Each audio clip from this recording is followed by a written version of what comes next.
नमस्कार दोस्तों, मैं आप सबका दोस्त, आप सबका भाई अवनीश।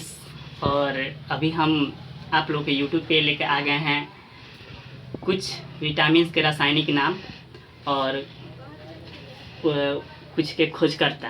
तो चलिए हम आपको उसके बारे में बताते हैं। वैसे तो यूट्यूब पे बहुत सारे टीचर, एक से एक टीचर लोग हैं जो कि बहुत सारे तरीके से पढ़ाते हैं, लेकिन जो मेरा पढ़ाने का तरीका है वो सबसे अलग है। हम अभी पढ़ाएंगे और अभी क्लास में ही आपको याद करवा देंगे। बाद में आपको याद करने की रटने की कोई ज़रूरत नहीं है।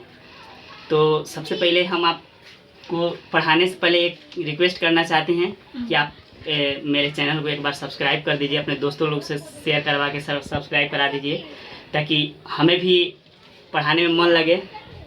आप लोग के प्यार आशीर्वाद से ही हमें पढ़ाने में मन लगेगा, हम भी आप लोग के लिए कुछ कर पाएंगे। आप लोग हमें सपोर्ट कीजिए, हम आप लोग को सपोर्ट करते हैं। तो चलिए ज़्यादा देर नहीं करते हैं, पढ़ाई की ओर बढ़ते हैं। सबसे पहले देखते हैं कुछ विटामिन के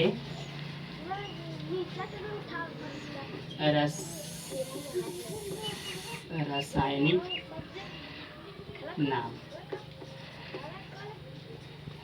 नाम।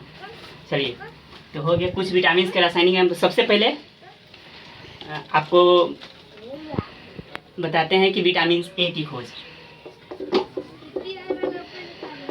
विटामिन ए का रासायनिक नाम, विटामिन ए की खोज नहीं, विटामिन ए का रासायनिक नाम। तो विटामिन ए का रासायनिक नाम क्या होता है? विटामिन ए का रासायनिक नाम होता है रेटोनॉल। अब देखिए, रेटोनॉल को कैसे याद करना है कि ये बाबू, कोई अगर बच्चा पढ़ते रहता है तो रट रट के याद करता है, तो उसको क्या बोलता है लोग कि बाबू रटो नहीं तो भूल जाओगे। तो वैसा ही है कि ए से ए बाबू, रेटोनॉल से रटो, रे से रेटो और नॉल से नहीं। ऐसे आप अपने माइंड में सेट करिए कि रेटोनॉल का मतलब रटो नहीं, ए बाबू रटो नहीं तो भूल जाओगे। तो वहीं विटामिन ए का रासायनिक नाम क्या हो गया? रेटोनॉल। उसके बाद है विटामिन डी ना, विटामिन ई। पहले विटामिन ई क्या बताते हैं। तो विटामिन ई का रासायनिक नाम, तो देखिए विटामिन ई का रासायनिक नाम होता है टोकोफेरॉल।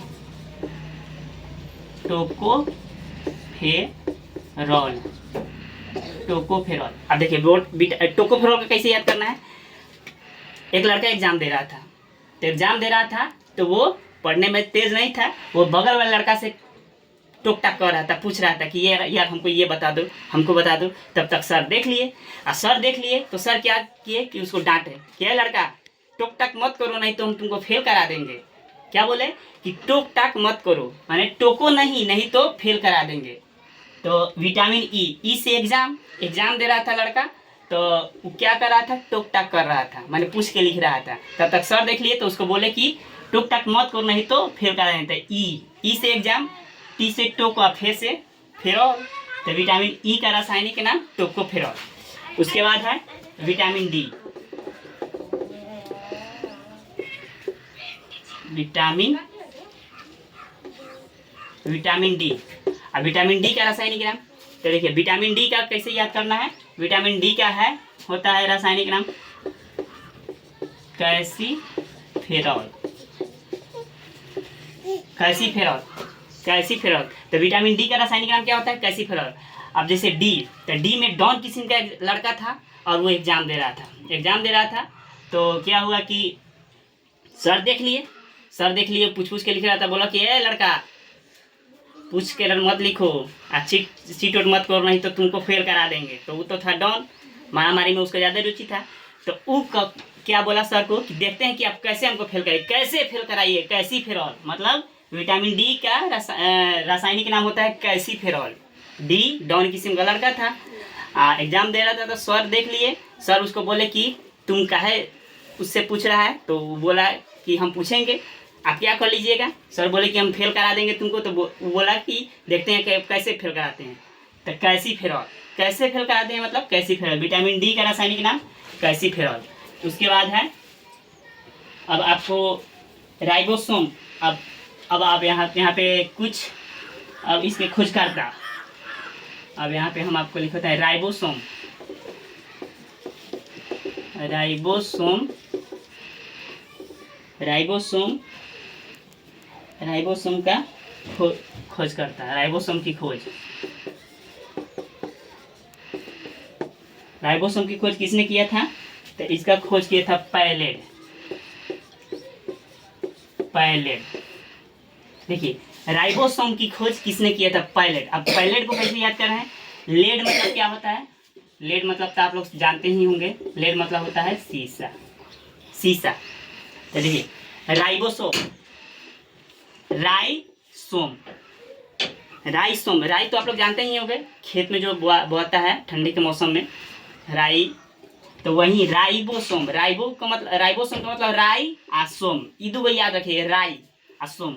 मतलब इस धरती पर ऐसे सोम किस्म के आदमी हैं कि राई को शीशा पर रखते हैं। कौन चीज पे रखते हैं? शीशा पे। राई को चुन कर और शीशे पे उठा कर रखते हैं। लेड मतलब होता है शीशा। तो राइबोसोम, राइबोसोम से याद रखिए, राई और सोम, माने ऐसे सोम आदमी हैं जो राई को उठा के शीशा पे रखते हैं। पैलेड, तो शीशा क्या होता है? लेड। तो लेड को पहले लगा दिया आप लोग पैलेड, तो राइबोसोम की खोज हो जाएगा पैलेड। राइबोसोम का खोज किसने किया था? पैलेड ने। अब उसके बाद हम आपको बताते हैं केंद्रक की खोज। केंद्रक की खोज। केंद्रक की खोज इसका खोज करते हैं रॉबर्ट हुक। केंद्रक की खोज का खोजकर्ता कौन है? रॉबर्ट ब्राउन, सॉरी,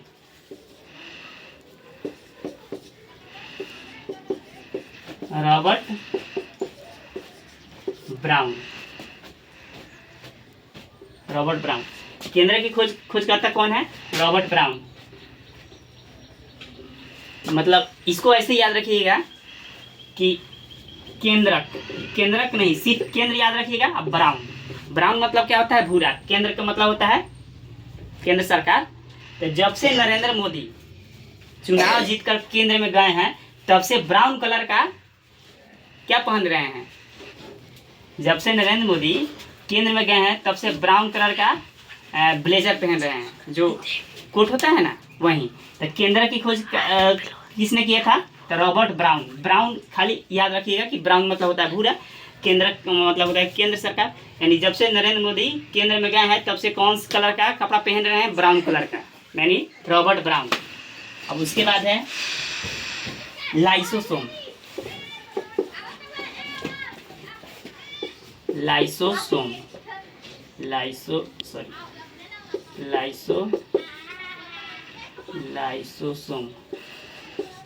की खोज। लाइसोसोम की खोज किसने किया था? तो इसका खोज करता है डी दुबे। कब किए थे? 1947 में। ठीक है, देखिए लाइसोसोम। देखिए, लाइसोसोम मतलब लाई, सोम माने आदमी। कुछ ऐसे सोम आदमी हैं कि लाई को दबा, दुबे, डी से होता है दबा, और दुबे का मतलब दबे, डूबे चाहे दबे, वही याद रखिएगा। तो कुछ ऐसे इस धरती पे आदमी हैं कि लाई को दबा दबा के खाते हैं, मतलब दांत से दबा दबा के खाते हैं। तो वही लाइसोसोम, सोम माने लाई को सोम आदमी क्या करते हैं? दबा दबा के खाते हैं। डी से दुबे माने दांत से दबा दबा के खाते हैं। तो लाइसोसोम की खोज क्या हो गया? डी दुबे माने डी से दबा दबा के खाते हैं, डी दुबे। उसके बाद है अब कोशिका।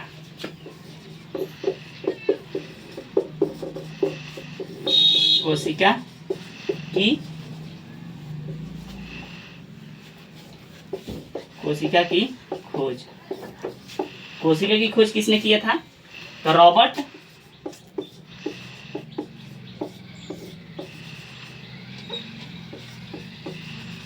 हुक। कोशिका की खोज किसने किया था? Robert Hooke. अब इसको कैसे याद रखना है? कोशिका, तो कोशिका का मतलब होता है कि कुछ ऐसे इस धरती पर वैज्ञानिक लोग जन्म लिए हैं कि कोशिका को दर्शाने के लिए हुक का प्रयोग करते हैं। कौन चीज़ का प्रयोग करते हैं? हुक। जो हुक्का पिया जाता है वही। कोशिका की खोज यानी कोशिका, कुछ ऐसे ऐसे वैज्ञानिक है कि कोशिका को दिखाने के लिए कौन चीज़ का प्रयोग कर रहे हैं? हुक का प्रयोग कर रहे हैं। तो कोशिका की खोज किसने किया था? तो रॉबर्ट हुक। तो दोस्तों ये आज का क्लास हम इतने ही पे एंड करते हैं, फिर अब मिलते हैं अगले क्लास में। तब तक आप लोग मेरे वीडियो को ज़्यादा से ज़्यादा शेयर कीजिए, मेरे चैनल को सब्सक्राइब कीजिए, कमेंट कीजिए कि आप लोग को ये क्लास कैसा लगा। आप लोग सुझाव दे सकते हैं कमेंट में, ताकि हम इससे भी और बेहतर क्लास लेके आ सकें आप लोगों के लिए। तब तक चलते हैं। थैंक यू, धन्यवाद।